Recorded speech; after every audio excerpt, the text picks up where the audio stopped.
really know what we would do with them. Okay. You know what I mean? I don't know. I just couldn't think of good app ideas. So I'll show you what I think would be good, and then you let me know what you think of it. So. All right. Okay. I'll share my screen here.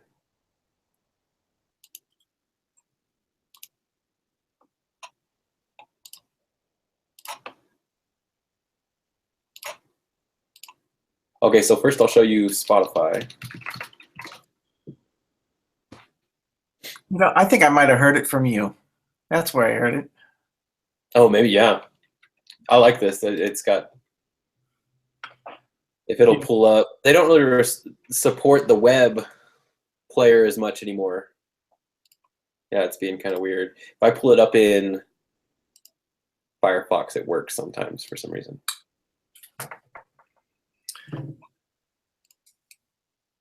Oh, it's having problems connecting.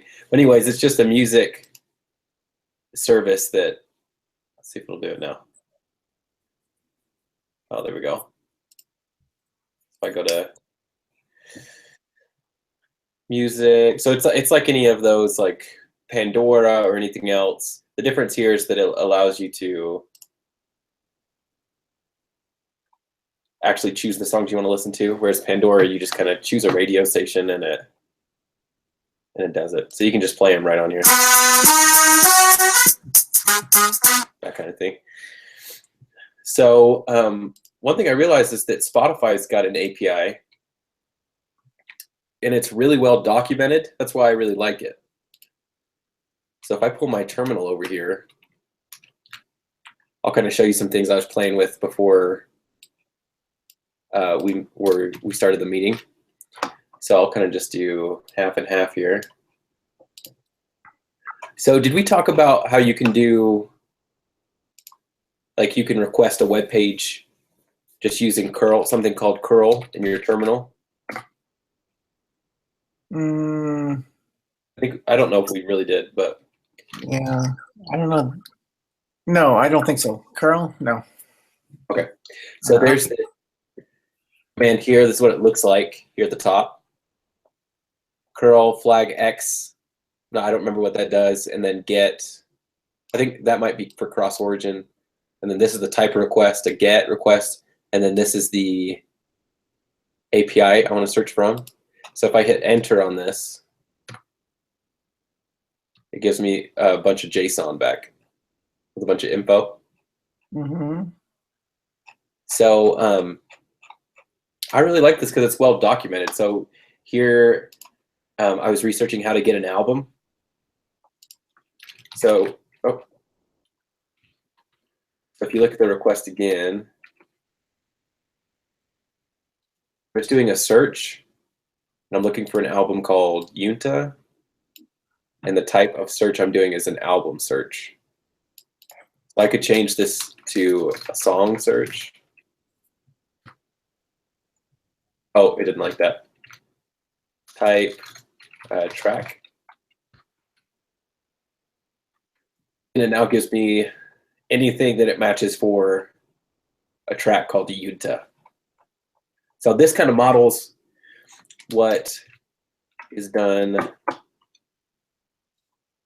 here. So if I search for Yunta, this gives me a bunch of albums back. I can click on one. So what I'm showing you here in the command line is kind of the behind the scenes way of how that works. Is that they've got an API set up where they can make requests and then give you back response. So the nice thing here is if we wanted, let's say, artists, if we click here, it shows you all the requests you can make. So it's very nicely documented. And then if you click on one, it shows you an example request. So then you can just copy this over into your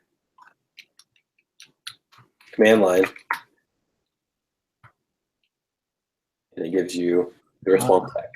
That's easy, yeah. So it's a lot easier. as long as we don't do any other quests that require authentication, which there's plenty, so we can do that. Then we can make an app really simply. I was thinking we could keep it as simple as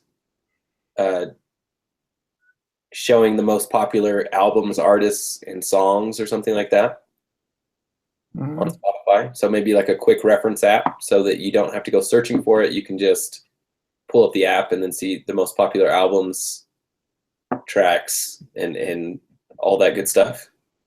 How do we determine the most popular? So the cool thing is, see this on the screen here? It's got popularity. Where? Oh, over there. Okay. So it's 70. So then I went researching a little bit. Oh, you could say top It says- 10. You could say top 20.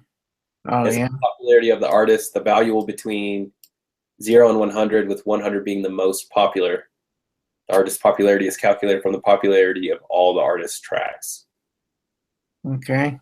That's really convenient. So if we wanted to get a list of all, like, the most popular artists, I don't know the exact query we would run yet, but we would just grab a list of artists and then do something with the popularity number, and then compare like that. So Okay. but I just think it'd be easy because or it'd be a good one to do because it's so well documented. Okay. We can work with that. I don't know. What are your thoughts on that? Sure. I mean, I don't have a preference, so Okay, that sounds great. So if we do, it says this is how to grab multiple artists. I do this. Oh, I see. So that's going to grab 2 different artists. where you highlight, oh, so get several artists. Okay. Yeah.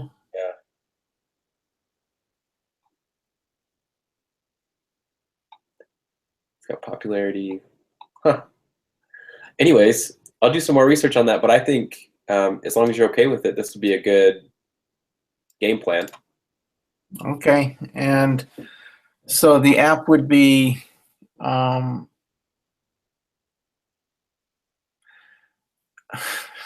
could you describe it again? Oh yeah, so it would be, my thought is just a quick reference app for the most popular albums, artists, and tracks. Okay. So you'd go to so the app would just have numbers, or would have the actual artist, or you would type in a number, Yeah, so what I'm thinking is that you would just a popularity number? like have a select drop down or something that shows you could choose an artist or tracks or albums, and then it would show you just like a top 10 list or something like that. Okay.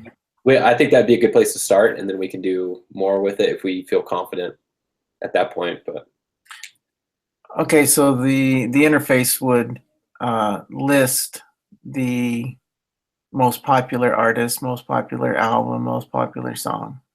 yes, exactly. Okay, and then you could select, so these top 10, top 20, whatever. Yeah, that'd be a good idea. So you could even like select the amount you want and things like that. Then we can just update the query, and then it could probably just have a nice, let's say, material.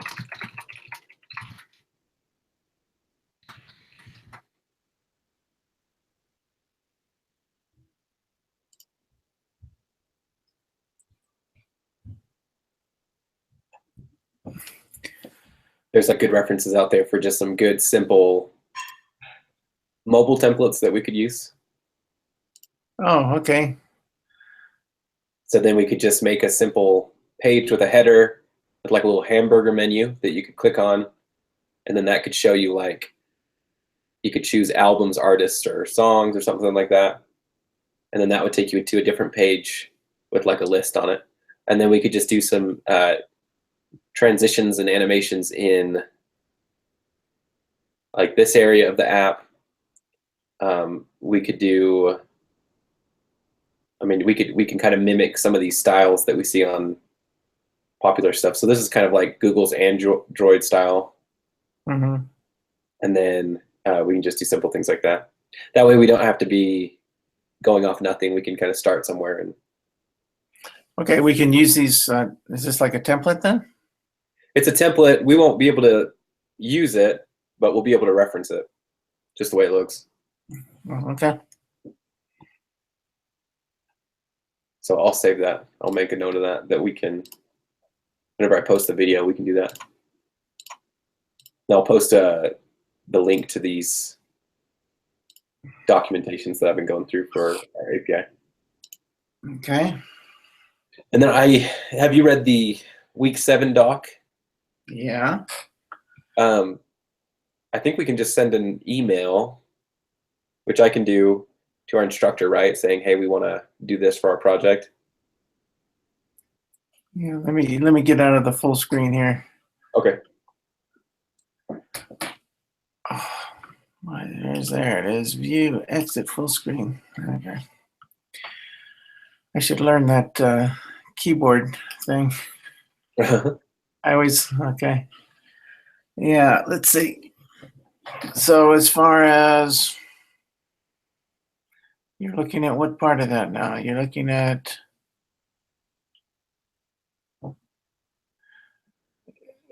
does he talk about submitting it? I don't remember. He just talks about we need to start thinking about it soon, and the sooner the better to send in the request. Oh, okay. Okay, but he hasn't given I mean, there's no format of what we're supposed to, the request though. I don't see anything that describes what we're supposed to see. So maybe I'll just shoot him an email then. Okay. And Yeah. then if he responds with, that's not very professional or something like that, we can modify it as needs be or something. Okay. Yeah. So you're just going to do like an inquiry. I thought you said something in here described what you're supposed to. Oh, I was curious to see if it did, but No, I didn't. I couldn't. Yeah, I didn't see anything, but. Okay. Okay, so you're just going to do a general inquiry and kind of description and see what he thinks about it? Yeah, that way we can start early, and if he has any concerns with it, then we can address them early instead of down to the wire kind of thing. Okay. Yeah, like I said, 3 weeks. I mean, I think we took 5 or 6 to do our other Facebook thing. Yeah, that's why I'm thinking we'll keep it as simple as possible. Yeah. Okay. Sounds good. Okay, so any topics that you wanted to go over today? No, not really. Okay. Any questions as you've gone through these examples? The examples? Oh, no. No. Okay. Let's see. Trying to think of anything that we haven't gone over yet. Can you think of anything? I think it'd be useful to maybe just do a short snippet. Well, we didn't talk about the touch interface, the touch interface, but Okay. you know, you had that example. I haven't really dissected your example yet. Yeah, so let's go over this real quick. That'd be a good one. Okay. Let me get back to full screen so I can read it. And my better glasses. Okay. Keep switching glasses here. Okay. All right, so we're just going to go quickly over the difference between standard events and mobile events. So I'm just going to inspect this here, and then go to console, or go to sources, and then pull up the JavaScript.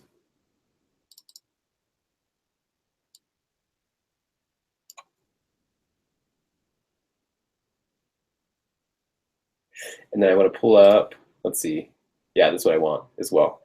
So I'm going to make that a little bit bigger. Okay, so the standard event, the one that's probably the most common is on click. That's just what it sounds like. You click on a box element. I'm adding a class. So you can see it dynamically adds and removes the orange 400 class.